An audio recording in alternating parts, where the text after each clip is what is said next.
Welcome back in. Today we're going to be discussing our Week 10 must start and sit running backs for the week. Let's go ahead and get right into it. We're going to start with the starts. Now, obviously, I don't need to sit here and tell you to start the absolute studs that you're going to play no matter what. But I will say that the following running backs have tremendous matchups this week. Running backs like Derrick Henry, Saquon Barkley, Kyron Williams, Brees Hall, Devon Achane, Bijan Robinson, Aaron Jones, and Jonathan Taylor. All 8 have tremendous matchups this week. While running backs like Alvin Kamara, Mixon, and Jahmyr Gibbs have a bit tougher matchups. However, like I said, they're locks for your lineups. But now let's get to the actual must starts of the week. We'll start things off with Tyrone Tracy versus Carolina. After finishing as the RB3 in week 8 against Pittsburgh, Tracy fell back to earth last week, rushing for 66 yards and 16 carries. He also caught his only target for 3 yards. Either way, over the last 4 weeks, Tyrone Tracy has the third most rushing yards of any running back and is averaging 16 fantasy points per game. Tracy continues to be the workhorse in this backfield. He played 47 snaps to just 18 for Devin Singletary last week. Over the last 3 games with Singletary back, Tracy is playing 65% of the snaps, handling 57% of the rush attempts, running 51% of the routes, and seeing a 9% target share, which is a very solid RB2 role. This week, Tracy will look to get back on track against the best matchup for any running back. The Panthers continue to get gashed on the ground and through the air. Tracy is a locked-in top 15 running back for me this week.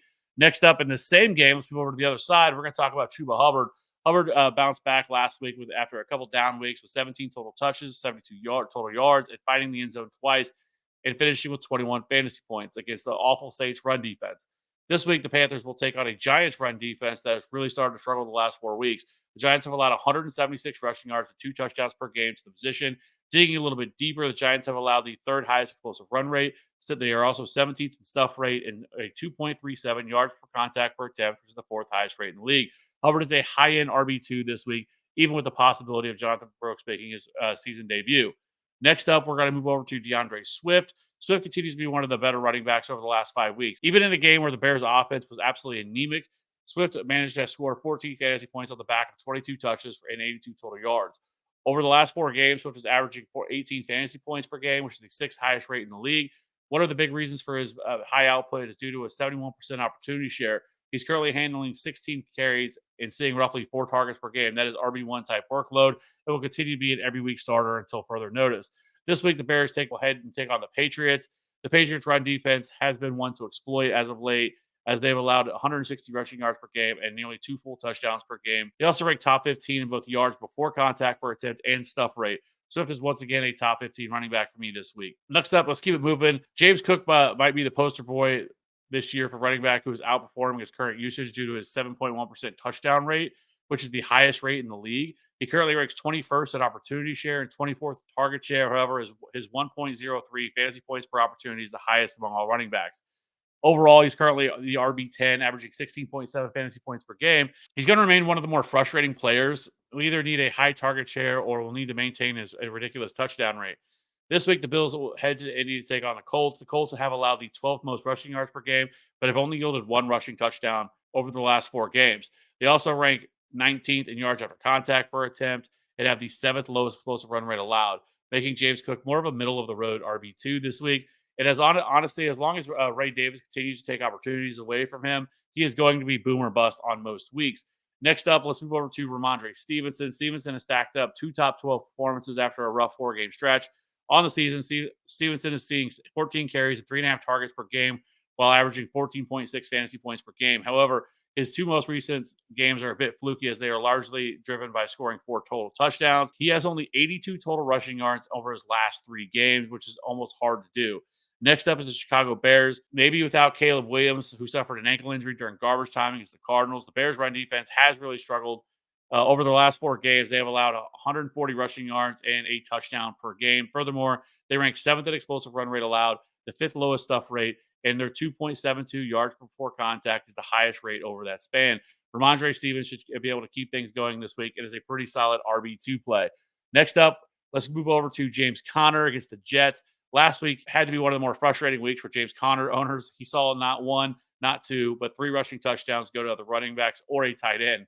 The first one was a short end around to Trey McBride. The second was Conner driving the team all the way to the 1-yard line and seeing Trey Benson come in to snipe a second time in the game. And then finally, we saw Amari DiMercato ripping off a 50-yard run for another touchdown.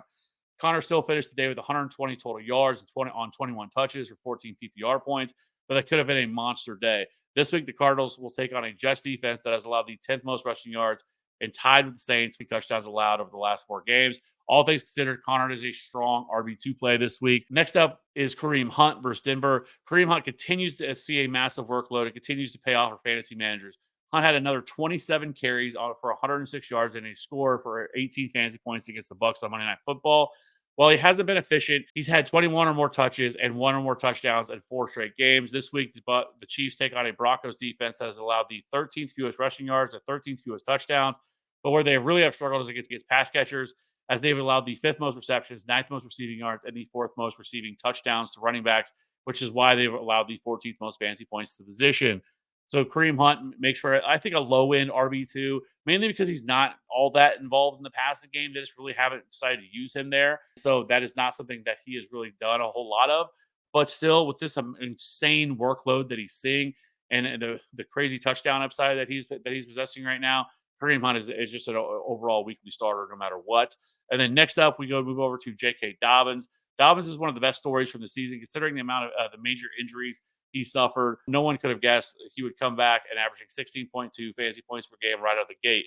He's currently handling 70% of the opportunities and seeing a solid 11% target share. While he hasn't been particularly efficient with his touches, he has put up top 24 performances in 5 of his last 8 games, in which 3 of them have been RB1 weeks. Next up for Dobbins is a matchup against the Titans, who have allowed a 4.65 yard per carry, which ranks 13th, and nearly 2 touchdowns per game on the ground.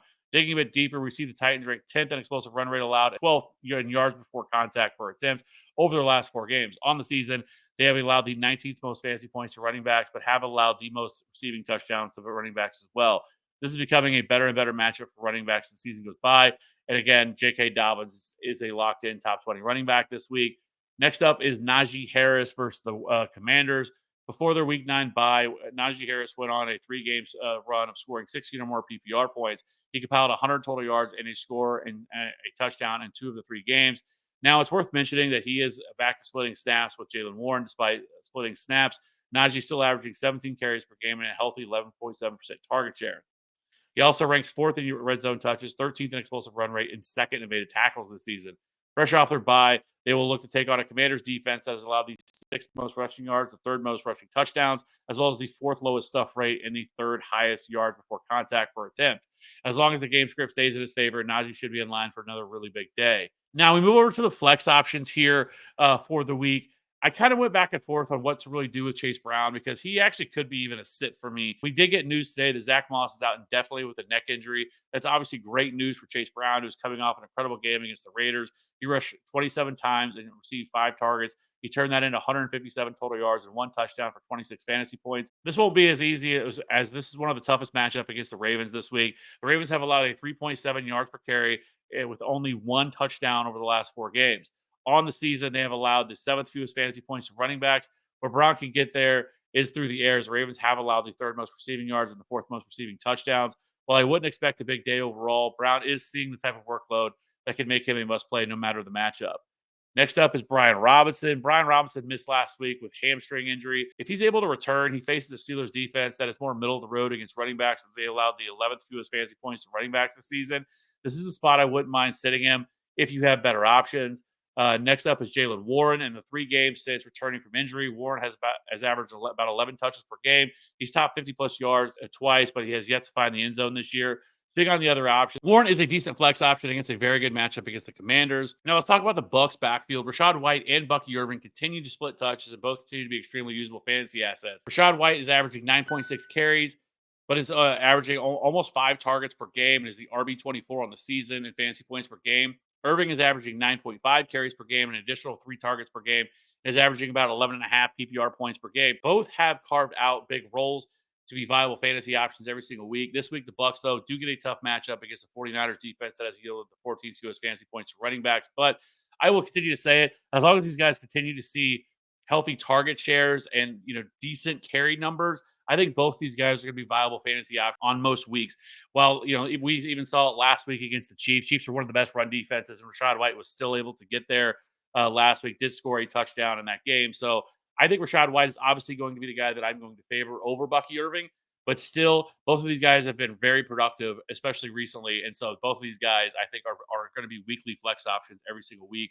Next up is Raheem Mostert. Mostert is averaging 11 carries per game and just under 2 targets per game. While he's certainly not putting up the production he was last season, he's still getting enough touches to make him a viable flex option on most weeks. And now this week, they get a very good matchup against a Rams defense that has struggled at times against the running back. And then Tyler Allgeier, lastly, is the last guy I want to talk about. The Saints' run defense is beyond bad. In their last 4 games, they have allowed the fourth most rushing yards and the most touchdowns. While the Saints down bad on offensive firepower, the Falcons open up with eighth highest implied team total with it, and they're currently 5-point favorites. While he's not involved in the passing game, this could be a spot he sees some goal line work, making Tyler Allgeier a pretty decent flex option as well. Now, on the sits this week, I don't really have a lot to talk about. I actually think there's a lot of really good matchups for running backs this week, but there are some situations that I did want to hit on. First, we're going to talk about the Broncos situation.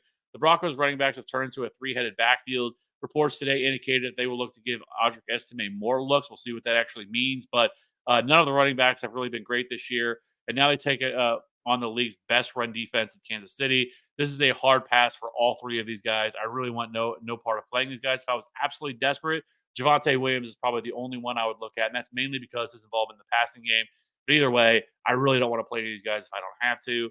And then Tony Pollard is the next one I want to talk about. Well, Pollard has been serviceable this year, averaging 14.9 fantasy points per game while handling an elite 72% opportunity share. This is not a very good matchup at all. The Chargers' run defense has been among the best in the league, allowing the seventh fewest rushing yards and the fewest rushing touchdowns, as well as the second fewest fantasy points to running backs. This is more dependent on what other options you may have, because it's obviously going to be tough sitting a running back like Tony Pollard and the amazing workload that he does see. But I will just say this is a very, very, very bad matchup for Tony Pollard, and so I would at least have limited expectations.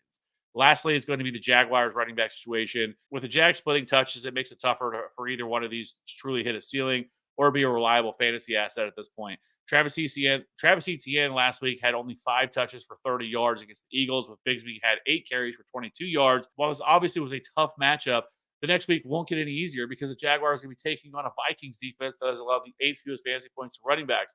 I would be hard-pressed to play either one of these running backs at this point because neither one of them are seeing the type of usage that you really want to see. And if they fall behind early again, much like they did last week against the Eagles, both of these guys are going to be rendered pretty much useless. So I really don't want to play either one of these running backs either unless I absolutely have to.